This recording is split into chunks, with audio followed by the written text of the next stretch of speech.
So in today's lesson, it looks like we're doing the same exact thing as in the other video, where we're given a rational function and we're asked to graph it. But I want to see, is there any way that I could rewrite this fraction and have it look to be in the standard form that we learned at the very beginning, where I have an A that tells me my vertical stretch or shrink, where I can have an H that tells me whether I'm moving left or right, and if I have a K that tells me if I'm moving up and down. Is there any way that I could rewrite him to look like this? And in some problems, you can. So a giant fraction is the same thing as a division problem. So we're going to go ahead and divide this and see if when we divide it, will it end up looking like this standard form. So if you remember, the numerator of the fraction actually goes inside the denominator. So here is my 3x plus 5. Remembering, you need to put placeholders of zeros if you are missing anything. So this is an exponent of 1. And that's an exponent of none, so I am not missing anything. It is going in descending order. And the denominator is what goes right out here. So now we're going to do long division. So if there's 2 spots out here, that means I start in the second spot with my answer up here. And I am looking at the front numbers. So what do I multiply x by to get a 3x? I know I need to multiply it by 3. So 3 times x gave me a 3x. 3 times 1 gave me a positive 3.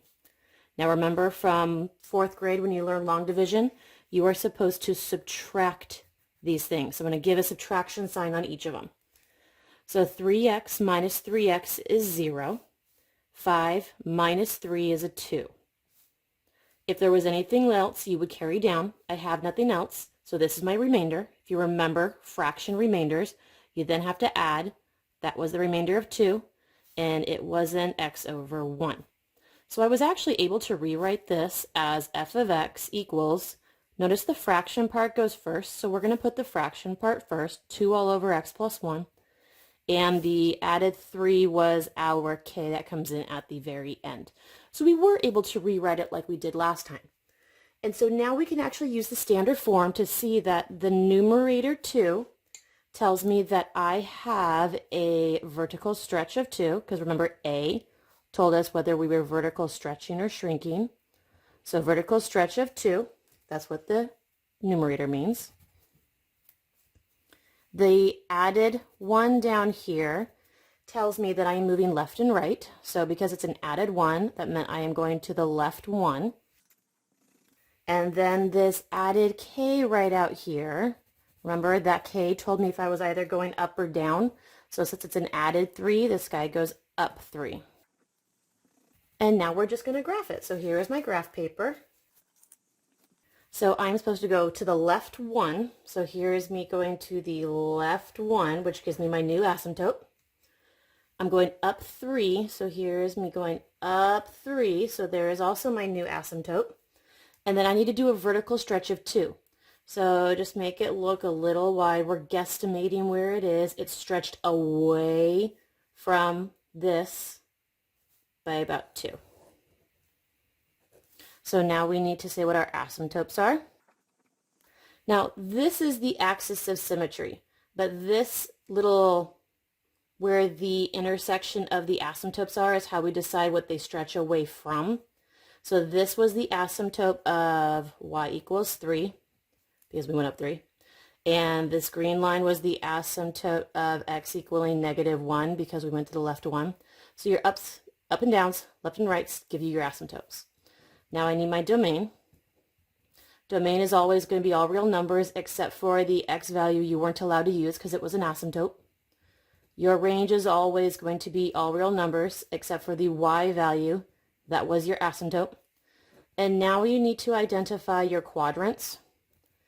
You have to do it in relation to the x and y axis, not our axis of symmetries. So this x-axis right here and the y-axis right here, this is quadrant 1. Yes, there's a graph up there. This is quadrant 2, and yes, there's a graph there because right here it peeps up. Quadrant 3, yeah, he's here. Quadrant 4. There is no way that this can cross the line and get down here. There is no way he can cross his line and get down here. So he's not in quadrant 4.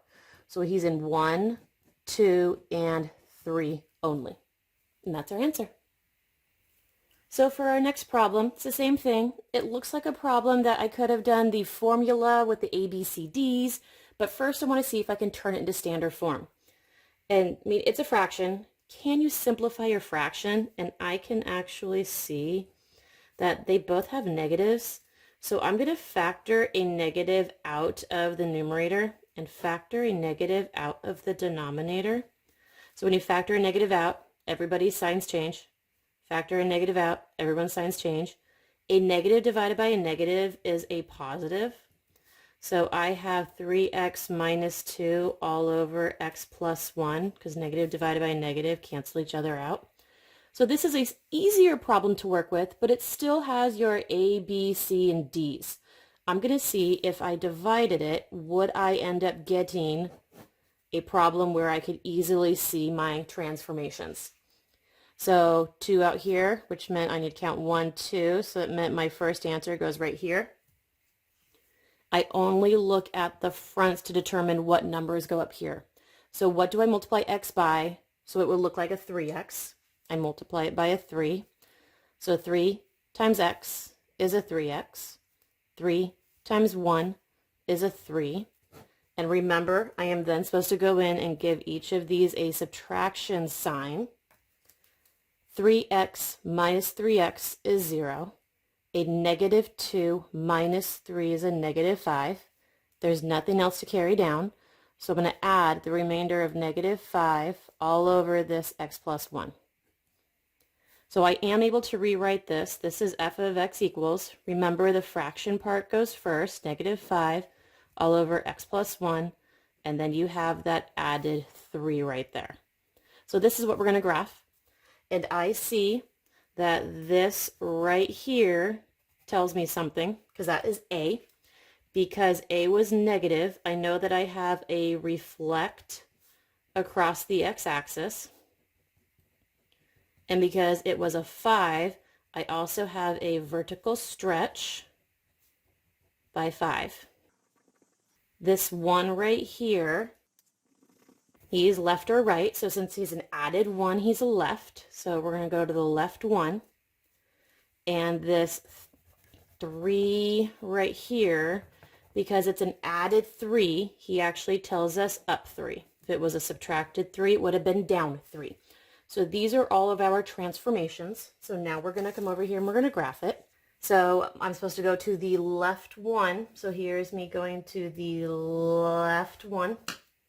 And then I'm supposed to go up 3. So here's me going up 3. I'm supposed to reflect across the x-axis, which means they're not in these corners anymore. They're down here in these corners. And I need a vertical stretch by 5. So that meant away from this intersection, we're supposed to do 5, and 5 is kind of a stretch away. So here's me guesstimating my stretch of a 5 away.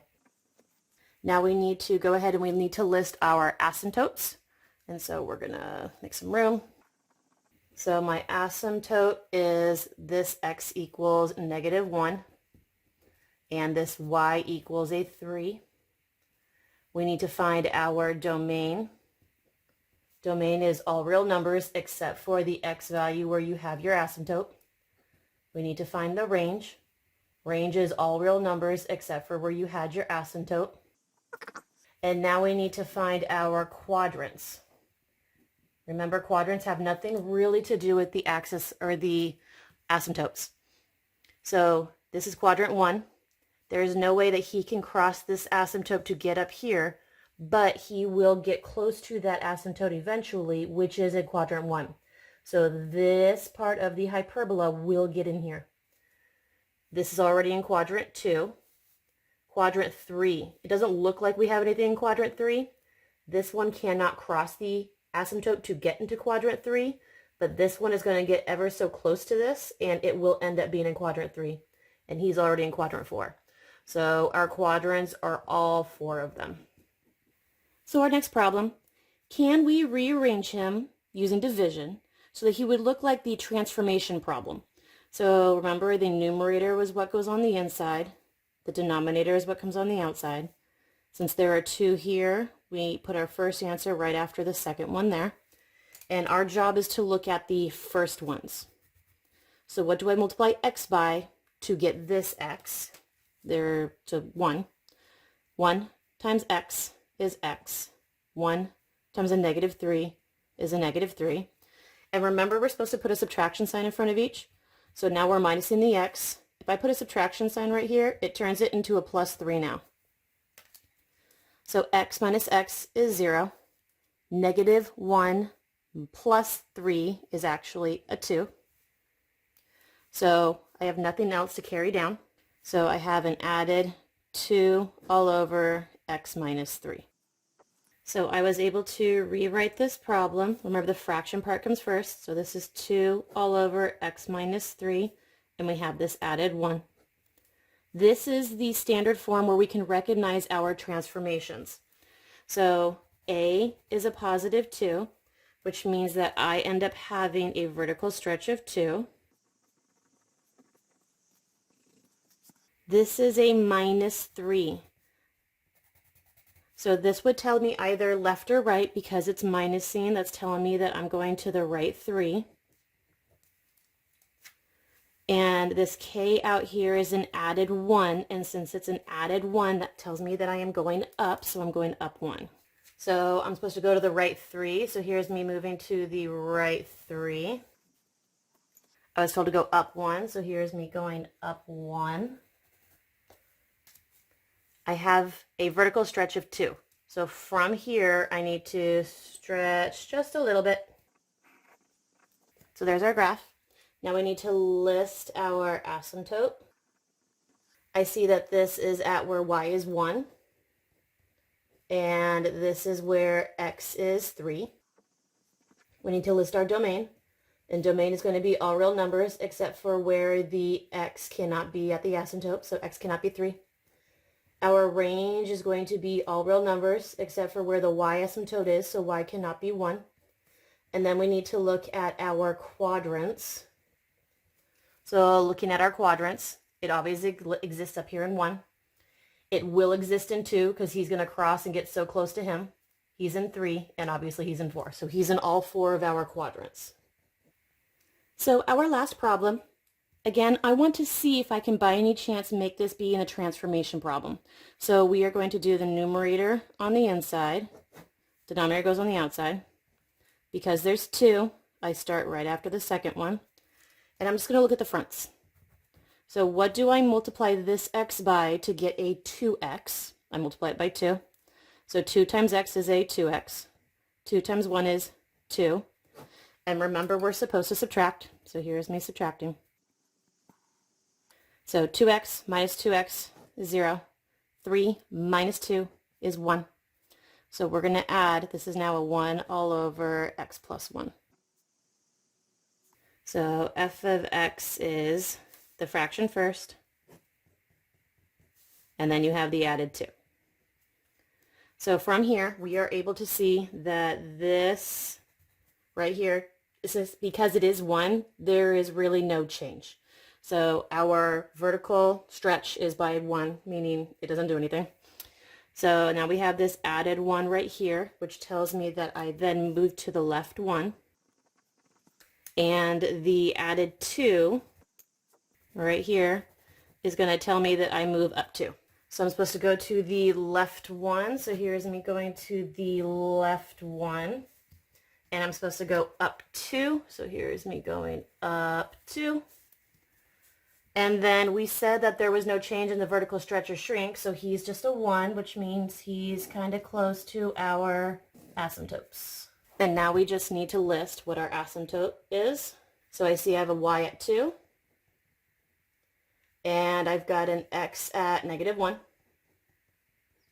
I need my domain, which is going to be all real numbers except for where the x asymptote is.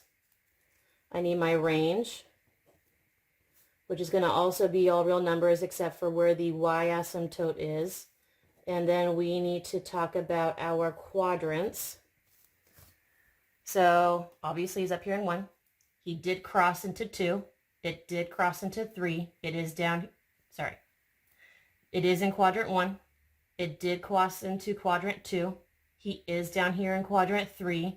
It can never cross the asymptote to get down here in 4. And he can never cross that asymptote to get down here in 4. So he's in every quadrant but 4.